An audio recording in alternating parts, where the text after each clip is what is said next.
हमारे हिंदी में जो कवि लगे हुए हैं गिरधर कविराय, उनकी कुंडलियों के बारे में हम आज पढ़ रहे हैं। तो सबसे पहले तो देखिए गिरधर कविराय जो कवि हैं वो आदर्श और नैतिक जो जीवन मूल्य हैं उनकी बात करते हैं और गंभीरता से हमें उनके आदर्श को, उनके नैतिक मूल्यों को हमें जीवन में कैसे अपनाना चाहिए तो इन कुंडलियों के माध्यम से हम जानते हैं। जैसे आपके पहला जो दिया हुआ जो पद है गिरधर कविराय का कि बिना विचारे जो करे सो पाछे पछताए। पाछे का मतलब क्या होता है? बाद में, है ना। कि अगर किसी भी काम को हम अगर सोच समझ कर अगर हम नहीं करते हैं, है ना, करने से पहले अगर विचार नहीं करते हैं कि इस काम का क्या परिणाम होगा तो हमें बाद में क्या करना पड़ता है? पछताना पड़ता है अगर हम उस काम को सही तरीके से नहीं कर पाते। तो नीतिगत बात इसमें क्या कहना चाह रहा है पहली ही पंक्ति में कि हमेशा कार्य को क्या करना चाहिए? हमें सूझबूझ के साथ सोच समझकर, सोच विचार कर प्रत्येक कार्य को करना चाहिए। काम बिगाड़े आपनो जग में होत हंसाए। जग यानी संसार, हंसाए यानी हंसी।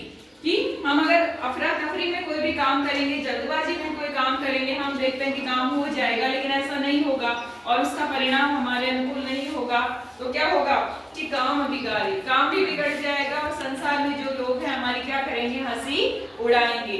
यानी कहने का क्या मतलब है? किसी भी कार्य को करने से पहले हमें योजना बनानी चाहिए कि किस तरीके से हमें किस काम को कैसे करना है, जिससे हमारी संसार में हंसी भी नहीं हो और वो कार्य क्या हो जाए? एक बार में ही सफल हो जाए। अगली पंक्ति है जग में होत हंसाए चित्त में चैन न पावे। न यानी नहीं, पावे यानी प्राप्त होना, चित्त यानी मन में या हृदय में। अगर हम काम को जल्दबाजी में करेंगे, काम सही तरीके से नहीं होगा, सब लोग हमारे ऊपर हंसेंगे तो जग में होत हंसाए तो हमारी क्या होगी? जग में, संसार में क्या होगी? हंसी होगी और हमारे मन को भी, हमारे हृदय को भी चैन नहीं मिलेगा, अच्छा नहीं लगेगा ना। कोई हमारी हंसी उड़ाएगा तो मन भी क्या हो जाएगा? हमारा खराब हो जाएगा, चित्त भी सही नहीं रहेगा। तो खान पान सम्मान राग रंग मन ही न भावे। न यानी नहीं, भावे यानी अच्छा लगता है।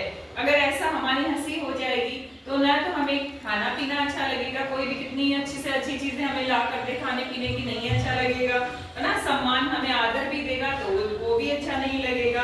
राग रंग, है ना, मौज मस्ती भी अच्छी नहीं लगेगी। यानी हमारा मन किसी भी चीज में अच्छा नहीं लगेगा क्योंकि हमें क्या लगेगा कि हमारी सबके सामने क्या हुई है ना, अपमान हुआ है, सबने हमारी हंसी उड़ाई है तो किसी में भी हमारा मन नहीं लगेगा। कह गिरधर कविराय दुख कछु टरत न टारे। टरत न टारे यानी दुख जो हमारा अपमान हुआ है, हमारे हृदय को जो पीड़ा हुई है, वो कितना ही प्रयास कर लो, कितना ही कोई खाना पीना खिला दो, कोई सम्मान दे दो, लेकिन वो बिल्कुल भी नहीं दूर होगा। खटखट है जी माही कियो जो बिना विचारे। खटखट यानी खटकता है, जी यानी हृदय में या मन में। अगर हम बिना विचार के कोई भी कार्य करते हैं तो वो कार्य हमारे मन में क्या होगा? हमेशा के लिए खटकेगा, है ना। कि बार बार में मन में यही होगा कि उस समय अगर हम सही विचार करके इस कार्य को करते तो क्या होता? हमें एक बार में ही हमारा काम सही हो जाता। तो यहाँ पर क्या सीख देना चाहते हैं गिरधर कविराय अपनी कुंडलियों के माध्यम से कि हर कार्य को करने से पहले हमें अच्छी तरीके से सोचना समझना चाहिए, उसका क्या परिणाम होगा वो हमें देखना चाहिए। जल्दबाजी नहीं करनी चाहिए, जल्दबाजी करेंगे तो वो काम भी नहीं होगा, दूसरा हमारी क्या उड़ाएंगे? हंसी उड़ाएंगे। ठीक है, तो इसको आप लिखेंगे अपनी कॉपी में, इसको आप ध्यान करेंगे। इसका जो आदर्श जो उन्होंने बताया है, नैतिक मूल्य जो उन्होंने बताया है वो भी आप ध्यान करेंगे और इसको करेंगे। ठीक है।